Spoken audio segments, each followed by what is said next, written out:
मेरे आका ने फरमाया उस्मान याद रखना एक दिन ये चाबी मेरे पास होगी और ये चाबी मैं जिसको चाहूंगा दूंगा और कयामत तक उससे कोई चाबी छीन नहीं सकेगा। सुभान अल्लाह सुभान अल्लाह। इतनी बड़ी बात, जबकि मक्का के हालात बहुत अलग थे। जगह जगह सहाबा को मारा जा रहा था और छुप छुप करके इस्लाम की तबलीग की जा रही थी। उस जमाने में मेरे आका फरमाते हैं उस्मान ये चाबी एक दिन मेरे हाथ में होगी काबे की, मैं जिसे चाहूंगा अता करूंगा और फिर कयामत तक उससे कोई चाबी नहीं छीन सकेगा। ये हदीस पाक में मौजूद है। उस्मान बिन शैबा कहते हैं पहले तो मुझे हंसी आई, क्योंकि ये खाने काबा की चाबी की जिम्मेदारी आम नहीं होती, खानदानी है, बरसों से चली हुई विरासत के साथ आती है। और ये इस तरह से मुझे कह रहे हैं कि चाबी इनके पास चली जाएगी।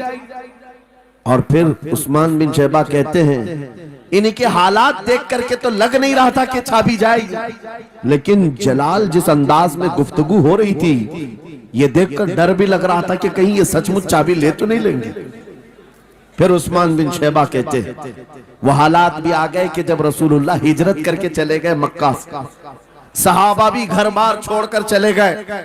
उस्मान बिन शैबा कहते हैं आप तो दिल मेरा चौड़ा हो गया, कहां मुझसे चाबी लेने की बात कर रहे थे, कहां इनका घर भी नहीं बचा, घर भी छोड़कर जाना पड़ा।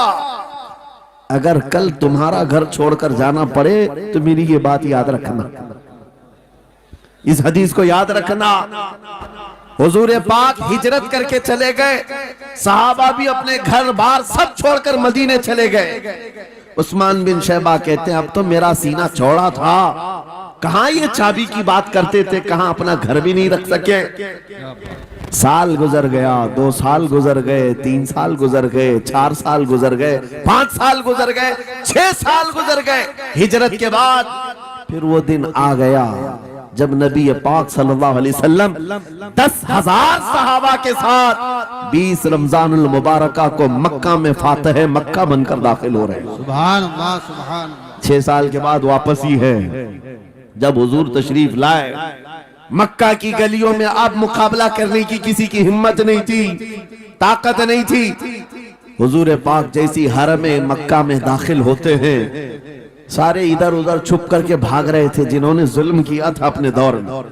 कोई इसके घर भाग रहा है, कोई उसके घर भाग रहा है। वो दिन आएगा, याद रखो, वो दिन याद रखना। कुफ्फारे मक्का भाग रहे थे, जान बचा रहे थे, और मेरे आका काबे के पास खड़े होकर के ऐलान कर रहे थे आज तुम्हारी जान बख्श दी गई है, आज तुम्हारे लिए रहमत का दिन है, हम आज किसी के साथ मुकाबला नहीं करेंगे। हुजूर अपनी रहमत के खैरात बांट रहे हैं।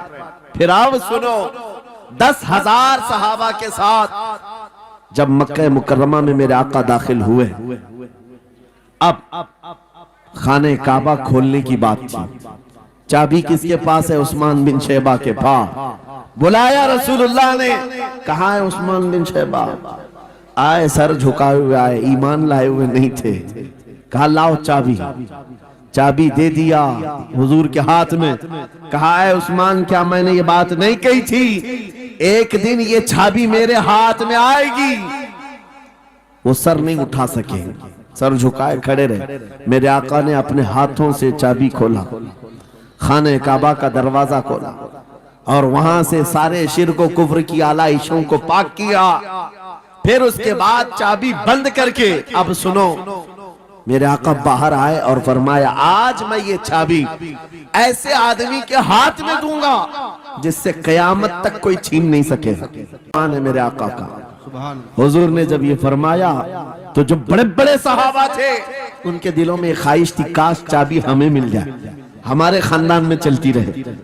वहां सिद्दीक अकबर भी हैं, फारूक आजम भी हैं, उस्मान इब्ने अफ्फान भी हैं, हैदर कर्रार भी हैं, रिदवानुल्लाहि अलैहि मजमाइन। सब सहाबा के दिल में ख्वाहिश थी ये चाबी हमें मिल जाए। मेरे आका सल्लल्लाहु अलैहि वसल्लम ने सबकी तरफ देखा और फिर आयत पढ़ी इन्नल्लाह यअमुरुकुम अन तुअद्दुल अमानाति इला अहलिहा, बेशक अल्लाह तुम्हें हुक्म देता है अमानत उसके अहल के सुपुर्द कर दो। ये आयत पढ़ करके मेरे आका फिर उन्हीं शख्स को बुलाते हैं जिनके पास पहले से चाबी थी। उस्मान बिन शैबा करीब आओ। वो कहते हैं मेरी तो हालत गैर थी, आज तो मैं मुजरिम बनकर के आया था, कैदी बनकर के आया था, मुझे तो आज मारा जाना था, ईमान लाए हुए नहीं थे। हुजूर ने कहा ये चाबी वापस मैं तुमको ही देता हूँ और सुबह कयामत तक ये तुम्हारे खानदान में रहेगी। सुभान अल्लाह। इतना कहना था, उस्मान बिन शैबा ने पुकार कर कहा ला इलाहा इल्लल्लाह मुहम्मदुर रसूलुल्लाह। क्या बात है, सुभान। मेरे अजीजों, आज भी जाकर देख लेना, दसियों